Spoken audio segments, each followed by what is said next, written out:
Bonjour tout le monde. Alors, bienvenue. Aujourd'hui, je vous parle de nos peurs. En fait, je vous présente 4 astuces pour minimiser l'impact de vos peurs dans la gestion financière de votre projet ou la gestion financière de votre entreprise, que vous soyez un intrapreneur ou un entrepreneur.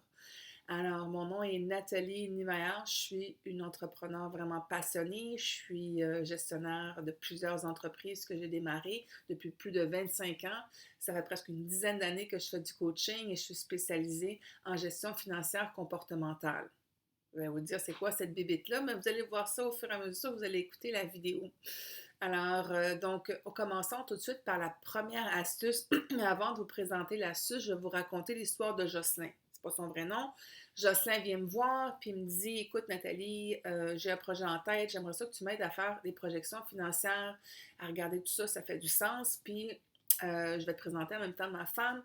J'aimerais ça qu'elle soit présente parce qu'à chaque fois que j'ai fait des prévisions avec elle, ça s'est avéré que le projet était un succès. Donc, je pense qu'elle a vraiment, comme une intuition forte. Puis dernièrement, ben, j'ai tourné les coins ronds un petit peu.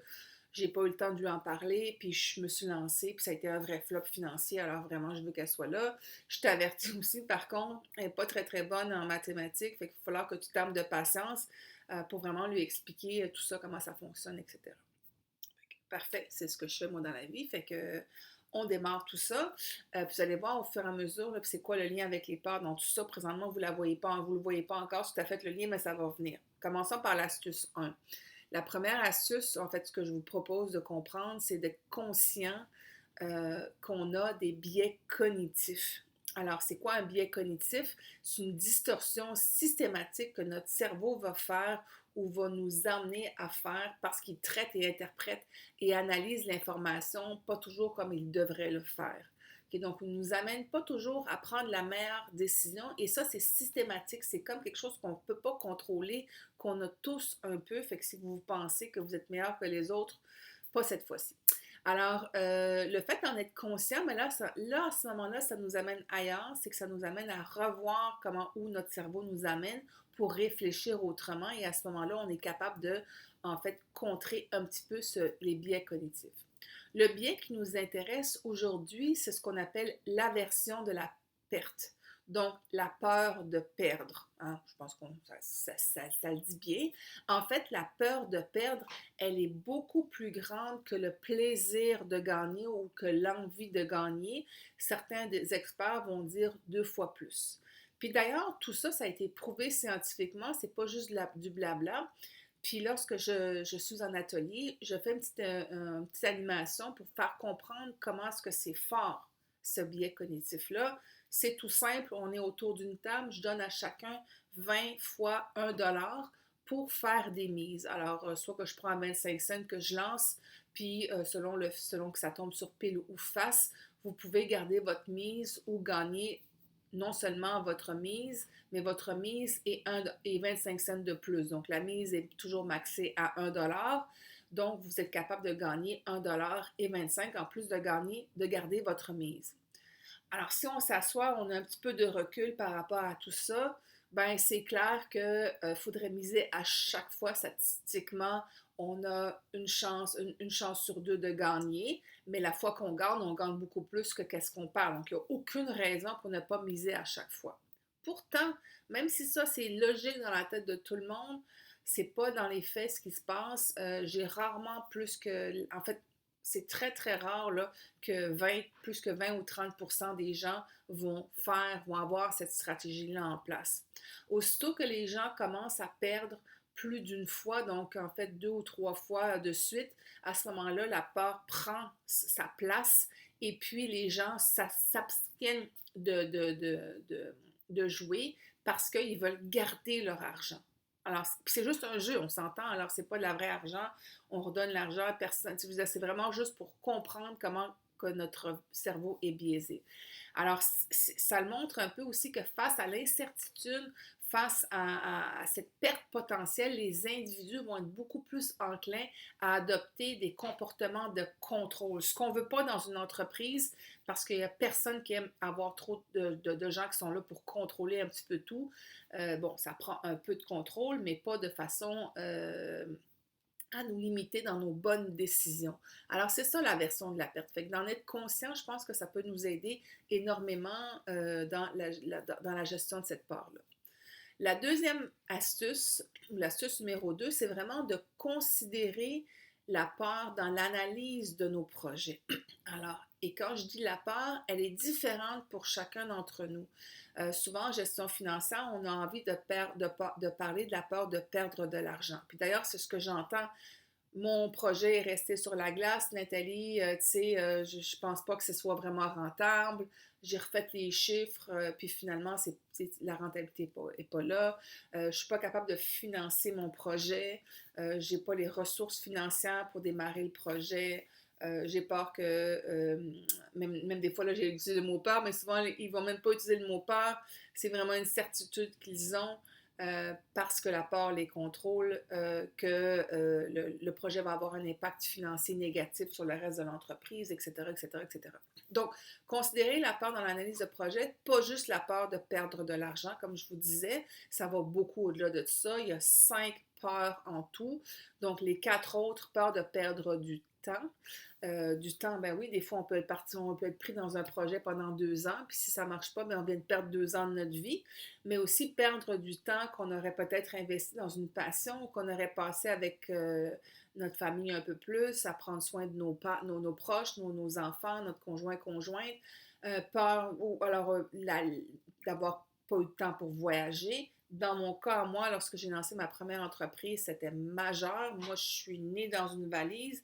Ça fait partie de mon identité. C'est pas vrai que j'allais partir d'une entreprise puis être pris, puis j'avais l'impression que j'allais être attachée à mon projet puis je pourrais plus jamais voyager. Fait qu'en fait, je vous explique tout à l'heure comment on a pris ça en compte. Troisième peur de perdre la santé physique, la santé mentale. On sait que c'est prenant. Une entreprise, moi je suis spécialisée dans la gestion de croissance, donc normalement si vous écoutez ça, vous êtes plus en croissance d'entreprise, donc vous le savez, là, c'est beaucoup de responsabilité à avoir une entreprise, on peut avoir peur de rapidement perdre notre liberté mentale, la qualité de vie aussi peut avoir un impact. Et quatrième peur qu'on a tous eu au moins une fois dans notre vie, je ne peux pas croire que vous ne faites pas partie de ces gens-là, peur de perdre notre réputation ou la notoriété de notre entreprise ou la reconnaissance qu'on a auprès de nos pairs ou des fois de notre équipe aussi, tu sais, d'avoir des gens dans notre équipe qui, tout d'un coup, on va avoir moins confiance en nos choix parce que la dernière fois, on a fait un mauvais choix puis ça s'est mal passé. Et dans cette même catégorie, peur de perdre l'amour aussi des gens autour de nous, de nos proches, par exemple. Il y a une distinction entre perdre l'amour et la reconnaissance. On pourra peut-être s'en reparler une autre fois, mais pour cette vidéo-là, c'est vraiment, ça rentre dans la même catégorie. Et la cinquième peur, c'est la peur de perdre l'estime de soi. L'estime de soi ou l'amour de soi ou la confiance en soi, ce sont tous des peurs qui sont très similaires, puis elles font du sens. Hein, quand ça n'a pas marché, mais ça se peut qu'on notre confiance en soi soit perdue et même l'estime de soi soit perdue. Alors, ce ne sont pas des peurs qui sont anodines. Plus qu'on grandit dans une entreprise, plus que je vois que les gens ont peur de perdre aussi leurs acquis à travers tout ça. Fait que quand on est capable d'identifier notre peur, c'est là qu'on va être capable aussi de la considérer dans l'analyse d'un projet. Ce qu'on fait rarement et malheureusement, c'est ce qui freine aussi l'adoption d'un projet ou notre capacité de le démarrer parce que inconsciemment, elle est là, puis c'est celle-là qui laisse le projet sous la table. Puis des fois, j'ai le contraire, j'ai des projets hyper rentables qui ne devraient pas rester sur la table, puis ils restent quand même sur la table parce que les peurs ne sont pas prises en compte. Fait que moi, dans mon cas, dans le cas de ma peur de ne pas pouvoir voyager, ben mon entreprise, je l'ai transformée en une entreprise saisonnière qui était ouverte l'été, l'automne, maintenant un peu plus, mais autrefois l'été, l'automne seulement. Donc, j'avais l'hiver pour voyager. Et puis, il fallait rentabiliser mon entreprise avec ce frein, avec cette liberté que j'avais besoin. Et donc, quand on prend en compte tout ça, ben à ce moment-là, quand sur le papier, ça fait du sens, que nos peurs sont prises en compte, ben on a ce frein-là en moins. Dans mon cas aussi, c'était pas assez rentable, mais il a fallu que je monétise les mois d'absence, les mois de voyage. Je me suis lancée dans l'importation. Ça a été un support pendant très, très longtemps à mon entreprise. Plus maintenant. Bon, d'autres décisions se sont prises par la suite, mais je pense que vous comprenez l'idée. Si on revient à Jocelyn qui est venu me voir avec sa conjointe, selon vous, si vous prenez 2-3 minutes à réfléchir, laquelle était sa plus grande peur? L'argent, le temps, la santé, la réputation ou l'estime, l'amour de soi? Oui, c'est vrai que lui a perdu de l'argent dans un de ses projets, mais sa plus grande peur, c'était vraiment de perdre l'amour de sa conjointe ou la reconnaissance du moins de sa conjointe. Donc, de la prendre en compte dans sa décision, ça faisait que c'était une décision commune. OK. Alors, considérer sa part dans l'analyse de projet, ça, c'était la deuxième astuce. La troisième astuce, ou une astuce, la troisième astuce, c'est vraiment de monétiser son manque de liberté. Bon, à chaque peur, à chaque fois qu'on a peur, on perd de la liberté. Alors, quand on est un bébé naissant, quand on arrive sur la Terre, on a vraiment la liberté de prendre les risques qu'on veut. On va se mettre à courir sur nos deux jambes alors qu'on marchait à quatre pattes, sans trop réfléchir à tout ce qui pourrait se passer, qu'on pourrait se cogner la tête puis avoir une commotion cérébrale, ça ne nous vient même pas en tête. C'est un peu comme dans cette optique-là qu'on va lancer une entreprise, puis par la suite, ben, on se réalise que finalement, on peut se casser le nez, puis là, on commence à avoir peur. Et la première liberté qu'on perd, c'est en fait la liberté la plus importante qu'on a, c'est la liberté de prendre des risques, la liberté de pouvoir explorer, la liberté d'oser, la liberté d'expérimenter. Je vais vous parler des 5 libertés parce que selon la liberté que vous avez perdue ou les libertés que vous avez perdues, il va falloir monétiser différemment votre manque de liberté. Ces 5 libertés, en fait, c'est un outil qu'a développé Virginia Satir. Donc, Virginia Satir, c'était une psychothérapeute américaine qui était l'un des 3 principaux thérapeutes qui étaient derrière la PNL ou la programmation neurolinguistique dont les pratiques ont été modélisées justement pour cette programmation-là.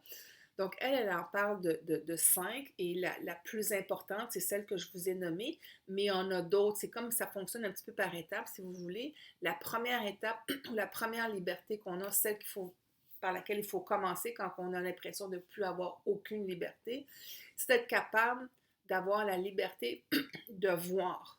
Tout simplement de voir, d'entendre ce qui est là, plutôt que qu'est-ce qui devrait être là. On en a de la pression comme entrepreneur sur qu'est-ce qu'on devrait faire, voir, entendre. Mais là, d'avoir cette liberté de dire, OK, non, voici ce que je vois, voici ce que j'entends. Combien de fois qu'on parle de notre famille, de nos amis, puis on se rend compte qu'ils ne voient pas certaines choses. Alors ça, c'est important. La liberté de ressentir ce qu'on ressent. Euh, comme ici, d'avoir en fait plutôt, oui, c'est ça, de pouvoir ressentir qu'on a une peur déjà, c'est déjà une deuxième étape, donc de pas seulement voir ou entendre, mais d'être beaucoup plus dans le ressenti de nos émotions. Troisième étape, la liberté d'exprimer ce que vous ressentez. Tu sais, des fois, on le ressent, on le garde pour soi. Là, on va l'exprimer. Alors, au lieu de le cacher, au lieu de le nier, pour plaire, pour se conformer, on ne va pas partager ce qu'on ressent. Quatrième liberté, la liberté de demander, de choisir ce que l'on veut plutôt que d'attendre la permission ou plutôt que de faire dans le but de prouver à quelqu'un quelque chose. C'est vraiment la liberté d'être maître de son chemin. Et alors, voyez-vous, lorsqu'on n'arrive pas à cette liberté, on ne peut même pas demander d'aller voir plus loin dans un projet, d'être capable de voir jusqu'à où peut mener ce projet-là ou comment ce projet-là va être un levier pour beaucoup d'autres choses. Alors, on n'est même pas capable de viser les étoiles pour avoir la Lune, par exemple. Alors, voyez-vous, c'est selon la liberté ou les libertés qu'on a perdues, le poids monétaire est plus important. Il faut le voir. Lorsqu'on le voit, c'est là qu'on a en fait, on pourrait même dire, ça nous donne une bonne claque dans la face pour agir, pour arriver à faire de quoi ou avancer ou plutôt en prendre compte. Puis de voir vraiment tous les coûts, parce que souvent on va dire, OK, voici le projet ne fonctionne pas, voici les coûts que cela. Mais non, mais si tu ne le fais pas non plus, voici toutes les libertés que tu perds et voici comment elles ont un coût sur ta gestion d'entreprise. Puis si tu n'agis pas, tu vas en perdre au fur et à mesure d'autres libertés et donc ton coût pour revenir à la première liberté, c'est la liberté de prendre des risques, d'explorer et d'oser. Plus que vous êtes loin de cette liberté-là, plus que votre coût financier est important. Fait que, donc, troisième astuce, monétiser votre manque de liberté, pas juste la perte potentielle qu'un projet pourrait avoir. Et puis, la cinquième astuce, eh bien oui, c'est faut agir. Faut agir pour plusieurs raisons. Faut agir parce qu'on a besoin de regagner la liberté. Faut agir parce que ça a un impact neurologique justement sur cette confiance-là. Ça va faire l'objet d'une autre vidéo parce que, mon Dieu, j'aurais tellement de choses à vous dire à cet effet-là. Puis d'ailleurs, je vais aussi vous parler là, dans une autre vidéo sur comment faire pour être capable de regagner cette liberté que vous avez perdue, parce que là, je vous ai parlé de la monétiser, mais je ne vous ai pas nécessairement parlé de comment faire pour la regagner. Alors, je finis en disant ça, que, en fait, vos décisions financières, soyez conscients, parce que si vous voulez que vos décisions financières soient éclairées, il faut toujours prendre ces décisions dans un état de liberté, jamais sous l'emprise de la peur, pour toutes les raisons que je vous ai nommées là ci-dessous.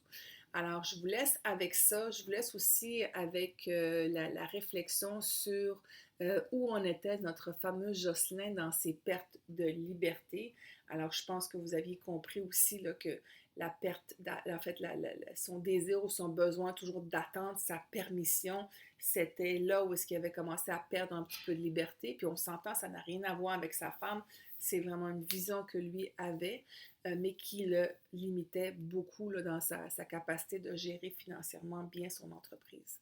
Alors, j'espère que vous avez appris à travers tout ça. Je vous rappelle que j'offre toujours une demi-heure de rencontre tout à fait gratuite. Si vous avez envie de parler de vos libertés que vous avez perdues ou les parts que vous avez, puis comment que ça a un impact sur votre gestion financière, n'hésitez pas à prendre contact, à prendre rendez-vous avec moi sur ce. Bonne journée!